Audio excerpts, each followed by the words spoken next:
তো চলো আজ বৃহস্পতিবার নতুন একটা ব্লগ নিয়ে তোমার কাছে চলে এলাম। এখন চলে এলাম ছাদে, আর হচ্ছে প্রত্যেক দিন যে কাজগুলো আমার আছে সেগুলো তোমার সঙ্গে আবার শেয়ার করব। তো মমতা চিন্টু ব্লগে সবাইকে আমি স্বাগতম জানালাম। তো আজ বৃহস্পতিবার ঠাকুরের বাসনগুলো মেজে নিচ্ছি। অন্য সময় ঘরেই মাজি, কিন্তু ঘরে আর কি সিঙ্কের মধ্যে অনেকগুলো বাসন রয়ে গেছে, এইসব বাসন। তো সেই জন্য ভাবলাম এখন ছাদেই মেজে নিই। সকালে যে জলখাবারগুলো খেয়েছিলাম সেই বাসনগুলো আর কি রয়ে গেছে।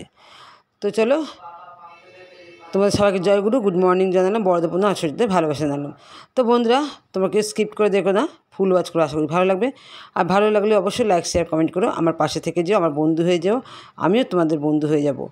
একটু ভালোবাসা দিও আমাকে, আমিও তোমাদের ভালোবাসা দিতে সুযোগ পাবো।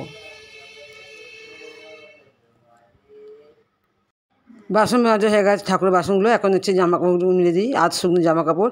আর দেখো না, আমার মনে ছিল না চিন্টু জামা প্যান্ট ভিজে স্কুলের, জানি না যেতে পারবে কি না, যা ওয়েদার। অভ্যাসটা সেই পার্লারে যখন কাজ করতাম তখন থেকে অভ্যাসটা চুলে কালার করা।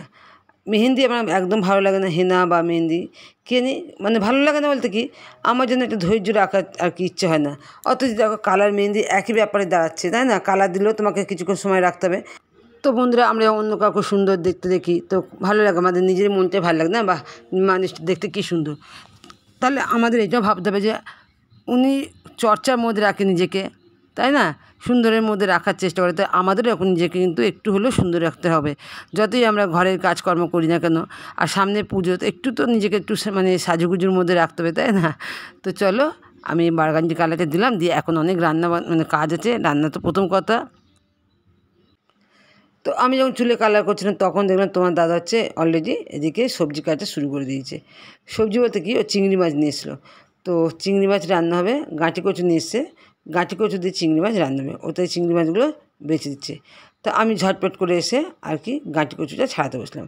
আসলে কালারটা মাথায় দিলাম কেন, ওয়েদারটা তো ভালো না। তো ভাবলাম যে কালারটা মাথায় দিয়ে রাখলে তাহলে আমার কালারটাও শুকিয়ে যাবে, আর আমাদের কাজটাও হয়ে যাবে।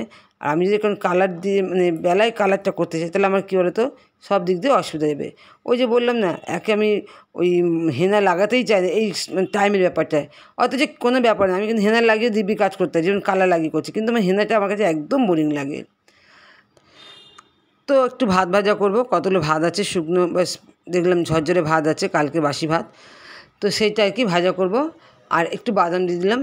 তো তার আগে একবার একটু গরম মানে ভাজা করে নিয়েছিলাম, তো এখন একটু আর কি বাদামটা ছিল বলে সেটাকে আবার নতুন করে একটু চিনি আর বাদাম দিয়ে ভালো করে নিচ্ছি।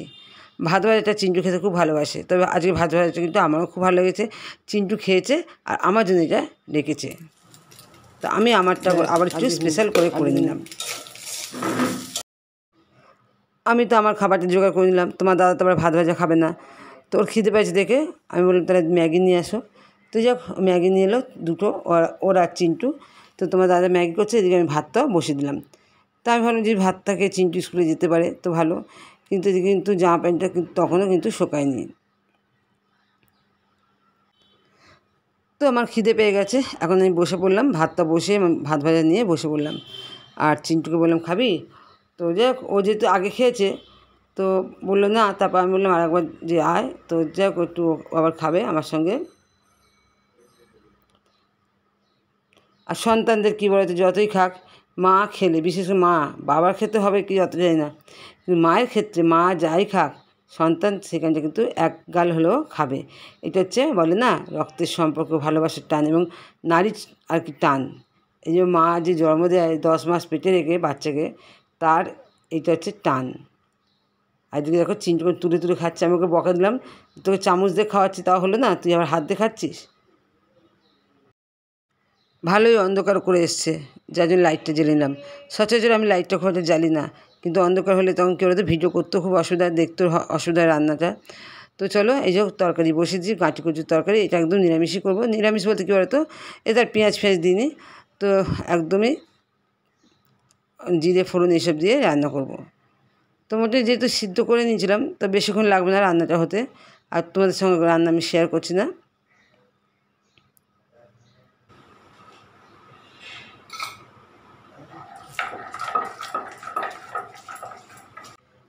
তো ওইদিকে গাঁটি কচুর তরকারিটা বসিয়ে দিয়েছি, দিয়ে এখন চলে এলাম আবার এদিকে কী বলে তো বাড়ছি, আমি এখন বাড়ছি হচ্ছে চিংড়ি মাছের যে খোলা মানে মাথাগুলো থাকে, সেই মাথাগুলো আমি বেটে নিচ্ছি।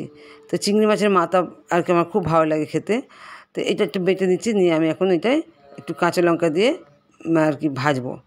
তো বন্ধুরা, রান্নাঘরে অর্থাৎ মেয়েদের বেশিরভাগ সময়টা এই রান্নাঘরেই চলে যায়, কিন্তু দিনের বেশিরভাগ সময়টা দেখবেন মেয়েদের রান্নাঘরেই যায়, এই খুন্তি নাড়তে নাড়তে। এইদিকে ভাবলাম তরকারি যখন দেরি আছে, তো আমি আমার বাকি কাজগুলো করে নিই ঝটপট করে। কী বলতো, আমার সময় নষ্ট করতে একদম ভালো লাগে না। মানে কাজের ফাঁকে ফাঁকে যে আমি একটু বসবো খুব কম হয়, একদম যে মানে ফাঁকি দিই না বা এক নাগারে কাজ করি সেটাও কিন্তু হয় না। তবে যখন বললে না কাজের নেশাটা মাথা উঠে তখন কী বলতো বসতে ইচ্ছে করে না। তো ভাবলাম যে এই জায়গাটায় তো তেল মশলা ছিটকে ছিটকে যায়, তো রেগুলার যদি মুছি তাহলে কিন্তু আমার মানে এখানটা কালো ভাবতে হবে না। তো এদিকে আমার রান্না গেছে, গাঁটি কুচি তরকারি করেছি আলাদা করে, আর এদিকে চিংড়ি মাছটা আলাদা করেছি। তো স্নান টান করে পুজো দেওয়া হয়ে গেছে, আর এদিকে ঠাকুরটা একটু তোমার সঙ্গে শেয়ার করছি, যেহেতু বৃহস্পতিবার ঘট পাতা হয়েছে। আর এদিকে খেতেও দিয়ে দিয়েছি, এবার আমি খাবো। তো চলো সন্ধ্যেবেলা একদম সন্ধ্যেবাতি দিয়ে করে চলে এলাম। তো শুয়ে একটু মোবাইল দেখছিলাম, আর এদিকে দেখো চিন্টু এসে আমার খুব ডিস্টার্ব করছে, কানের কাছে পু পু করে যাচ্ছে। এবার আমি চিন্টু কী করি দেখো। তো বন্ধুরা, ভিডিও এখানে শেষ করছি, সবাই ভালো থেকো, শুভ সন্ধ্যা, দেখো অন্য কোনো ভিডিওতে।